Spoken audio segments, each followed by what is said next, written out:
আৰু কি কৰিম বুলি আপুনি মনতে আশা কৰি আহিছে?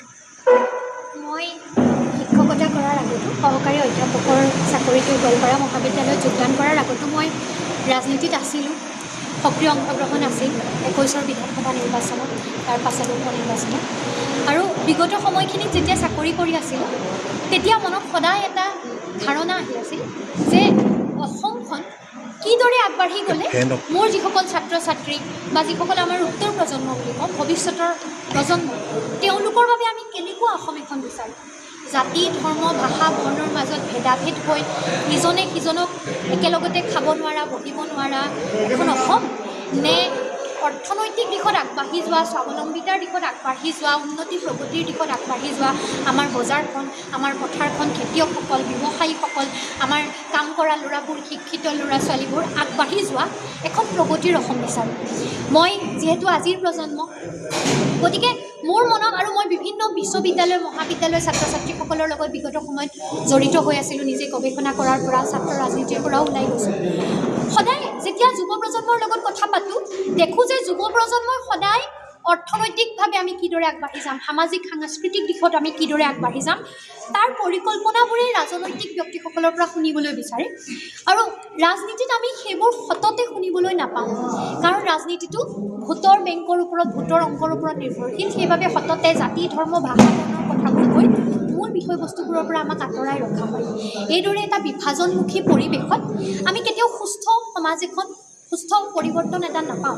আজি যদি ঘৰখনত মাক দেউতাকৰ মাজত কাজিয়া পেচাল হৈ থাকে, সন্তানে ভালদৰে পঢ়িব পাৰিবনে, সন্তানে সুখত জীয়াই থাকিব পাৰিবনে? তেওঁ হয়তো বিপথেই যাব, কাৰণ তেওঁ মানসিকভাৱে অশান্তিত থাকিব। সমাজখনো ঠিক তেনেকুৱাই। যদি সমাজৰ বিভিন্নজনে আমি উন্নতি প্ৰগতিৰ কথা কওঁ, হাঁহি ধেমালিৰ কথাবোৰ, মৰম ভালপোৱাৰ কথা আলোচনা কৰোঁ, তেতিয়াহ'লে উত্তৰ প্ৰজন্ম ভাল পথে যাব। কিন্তু অকল যদি জাতিৰ মাজত, ধৰ্মৰ মাজত আমি বিভাজনৰ কথা কওঁ, ধ্বংসমুখী কথাবোৰ কওঁ, তেতিয়া উত্তৰ প্ৰজন্ম মানসিকভাৱে হতাশ হ'ব।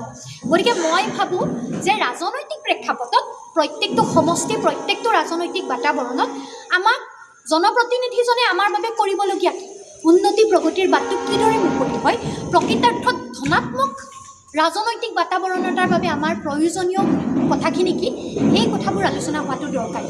আৰু তেনে এটা আলোচনাৰ সূচনা কৰিবলৈ হ'লে আমি নতুন প্ৰজন্মই ওলাই আহি ক'ব লাগিব যে খুব গালি পৰা, তৰল কথা কোৱা, ইজনে সিজনক ব্যক্তিগত আক্ৰমণ কৰা, বিভাজনমুখী ৰাজনীতিৰ দিনবোৰ শেষ কৰিব লাগিব। প্ৰকৃত অৰ্থত স্বাৱলম্বিতা, শিক্ষা, স্বাস্থ্য, উন্নতি প্ৰগতিৰ কথাবোৰ নিৰ্বাচনত আলোচনা হোৱাৰ সময়বোৰ আমি আনিবৰ, সেইটো ভাবিয়েই মই ৰাজনীতিলৈ আহিছিলোঁ প্ৰথম।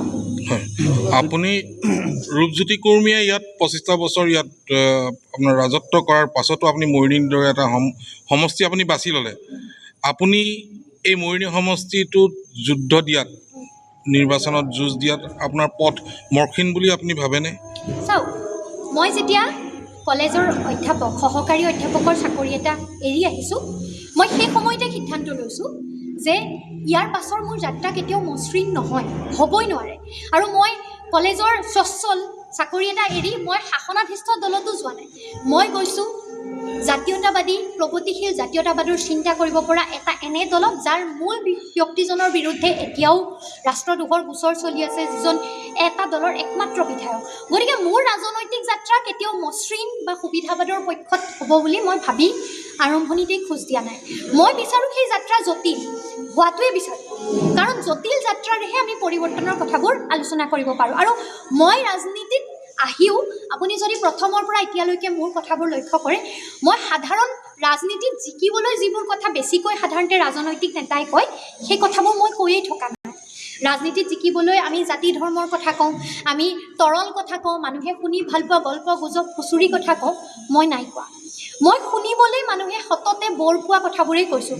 মই স্বাস্থ্যৰ কথা কৈছোঁ, মই শিক্ষাৰ কথা কৈছোঁ, মই ব্যৱসায়ৰ কথা কৈছোঁ, মই যুৱ প্ৰজন্ম অৰ্থনৈতিক দিশত কেনেকৈ আগবাঢ়ি যাব লাগে তাৰ কথা কৈছোঁ, মই কৃষকৰ পথাৰত জলসিঞ্চন কেনেদৰে হ'ব, আমি ভাল পানী খাবলৈ কেনেদৰে পাম, আমি ভাল স্বাস্থ্য কেনেদৰে পাম, আমি ভাল শিক্ষা কেনেদৰে পাম, প্ৰত্যেকজন যুৱক যুৱতীক স্কিল কেনেকৈ কৰিম, ডেভেলপমেণ্টৰ কাৰণে আমি বিজ্ঞানসন্মত পৰিকল্পনা কিদৰে কৰিম, আমাৰ নগৰবোৰ, চহৰবোৰ, গাঁওবোৰ কিদৰে আগবঢ়াই লৈ যাব পাৰিম, খেতিত কৰা আমাৰ বেটাৰী ৰিক্সা, অটো চলোৱা মানুহজন, আমাৰ শিক্ষা গ্ৰহণ কৰা শিশুৰ পৰা আৰম্ভ কৰি যুৱ প্ৰজন্ম, চাকৰিয়ালজনলৈকে প্ৰত্যেক মানুহৰ দৈনিক জীৱন সংগ্ৰামত যিবোৰ কষ্ট, সেই কষ্ট লাঘৱ হ'ব পৰাকৈ আমি কিদৰে বিজ্ঞানসন্মত পৰিকল্পনাৰে আগবাঢ়িব পাৰিম এই কথাবোৰ কৈছোঁ। আৰু এই কথাবোৰ সততে শুনি ৰাজনীতিত ভাল পোৱা কথাও নহয়, এই কথাবোৰ সততে নচলেও, কাৰণ এই কথাবোৰত TRP নাথাকে। মই কাৰোবাক ব্যক্তিগত আক্ৰমণো কৰা নাই। আজি ৰূপজ্যোতি কুৰ্মী ডাঙৰীয়াক মই তেখেতৰ কোনো ব্যক্তিগত কথা, তেখেতৰ চিন্তা, তেখেতৰ মাত, তেখেতৰ কথা বতৰা, তেখেতৰ চেহেৰা, ৰূপ লাৱণ্য, এই ধৰণৰ কোনো কথাক লৈ আপোনালোকে মোৰ মুখৰ পৰা এটা শব্দও এতিয়াৰ পৰা শেষলৈকে এবাৰো নুশুনে।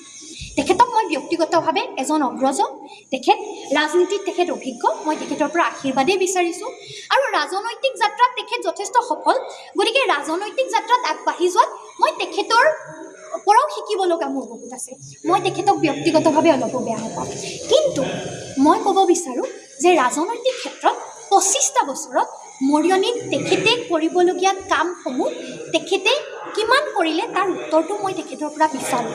আৰু হয়তো গণতান্ত্ৰিক সেইটো আমাৰ অধিকাৰ, আমি সকলোৱে বিচাৰিব লাগিব, নহয় জানো? সমষ্টিবাসী ৰাইজ হিচাপে আপোনালোক সকলোৱে বিচাৰিব লাগিব যে বিগত সময়খিনিত ইমানবাৰ কাৰ্যকালত মৰিয়নীক লৈ তেখেতে অন্ততঃ 5টা প্ৰকল্প, কি 5টা প্ৰকল্প আনিলে, কিমান কোটি টকাৰ আনিলে, তাক লৈ কি কি কাম হ'ল, কিমান শতাংশ কাম হ'ল, মৰিয়নীৰ কিমান শতাংশ ৰাইজে আজিৰ দিনত খোৱা পানী পাইছে, মৰিয়নী চহৰখনক লৈ কি কি পৰিকল্পনা হ'ল, ইয়াৰ বজাৰখনক লৈ, ইয়াৰ যান জঁটৰ সমস্যাক লৈ, ইয়াৰ মাছৰ বজাৰখনক লৈ কি কি প্ৰজেক্ট পৰিকল্পনা আহিলে, তাক কিমান শতাংশ তেখেতে সফল কৰিলে, জলসিঞ্চনৰ ব্যৱস্থা কিমান ৰাইজে পালে, মাটিৰ পট্টা কিমান ৰাইজে পালে, অসম নাগালেণ্ড সীমা সমস্যা কিমান শতাংশ ৰাইজে পালে, বিধানসভাত তেখেতে চিকিৎসালয় এখনৰ কথা ক'লেনে নাই, স্কুল এমেলগেমেশ্যনৰ সমস্যাৰ কাৰণে যে ৰাইজৰ অসুবিধা হৈছে এই বিষয়টোত তেখেতে কিমান সক্ৰিয়ভাৱে মাত মাতিলে, আমাৰ বাগানৰ যিসকল ভাই ভনী আছে তেখেতসকলৰ জীৱন জীৱিকা উন্নত কৰিবৰ বাবে তেখেতে কি কৰিলে, আমাৰ পথাৰখনৰ পৰা আমি উদ্যোগ এটা গঢ়িবৰ বাবে, আমি গিবনক লৈ আজি পৰ্যটনৰ উদ্যোগ এটা গঢ়িবৰ বাবে, আমাৰ